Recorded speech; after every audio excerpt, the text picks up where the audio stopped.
그 아나 어둠의 개구리들 구독 꼭 눌러주세요. 끄고.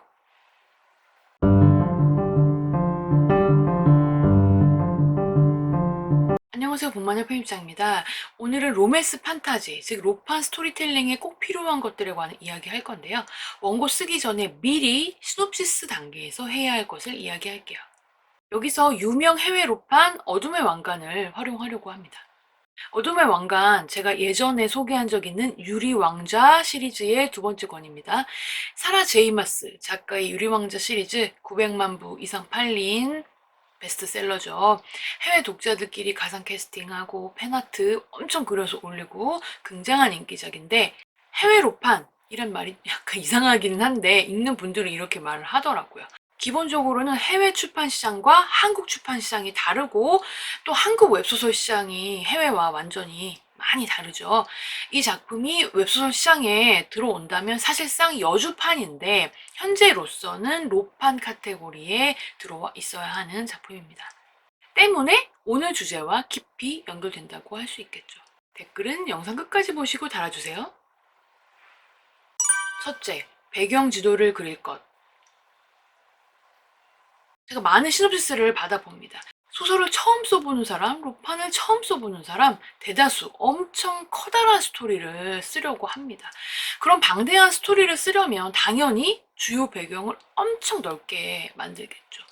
그 기성 작가님들은 사실 상관이 없어요. 그런데 이제 초보 작가들이, 신인 작가들이 문제인 거죠.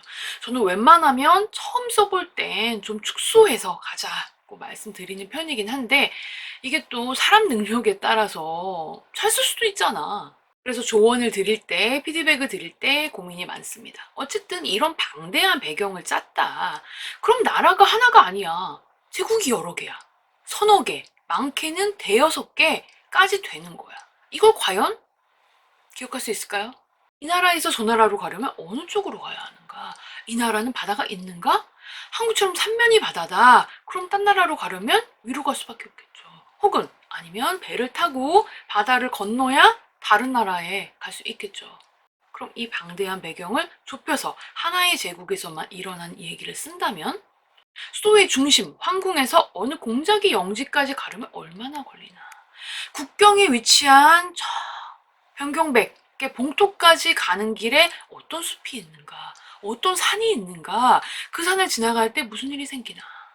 이런 위치, 이동 관련 내용들이 원고에 반드시 나옵니다. 들어갈 수밖에 없어요. 이 구성을 시놉시스 때 안에 두면 원고를 쓰다가 당황하게 됩니다.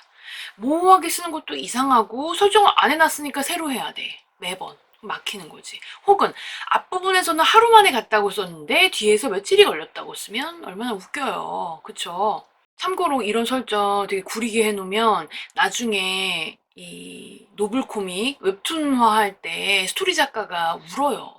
이런 문제를 방지하려면 여러분의 드넓은 배경을 한눈에 보려면 대충이라도 지도를 그려놓는 게 좋습니다. 여기서 어둠의 왕관 책 앞쪽에 있는 지도를 보여드릴게요. 버림받은 땅은 남서쪽에 있는가 북서쪽에 있는가? 소금강산은 은빛 호수에서 말을 타고 얼마나 걸리나? 이렇게 계산하면서 현실적으로 원고를 쓸 수 있겠죠. 물론 이 지도는 출간된 책이니까 멋있게 그려져 있는 거고, 여러분이 지도를 그릴 땐 적당히 위치와 지역 이름 정도만 정확하게 적어두면 됩니다. 특히 인물의 이동이 자주 있고 사건이 막 이곳저곳에서 일어나는 스토리라면 이 지도를 그려놓는 게 헷갈리지 않는 방법입니다. 물론 머릿속에 그게 다 잡혀 있으면 안 그려도 됩니다. 하지만 제가 항상 말하죠. 우리 머리에는 한계가 있어. 언제나 헷갈리지. 둘째, 애를 아예 빼진 말 것. 현재는 아예 L이 없더라도 주인공이 여성이고 서양풍 가상시대 배경의 스토리는 로판 카테고리에서 유통되고 있습니다. 하지만 실물적으로 봤을 때 L이 아예 없는 건 좀 부담스러운 것 같아요. 특히 처음 로판을 쓰거나 지금 초보 작가야, 신인 작가야, 이럴 때, 작가 지망생일 때는 L을 조금 넣자는 거죠. 웬만하면 몇 스푼 넣으세요. 여주 혼자로 혹은 여주와 친구들로 여주의 일행으로 이야기를 끌고 가는 게 현실적으로 한계가 있습니다. 육아물이라서 주인공이 애기야.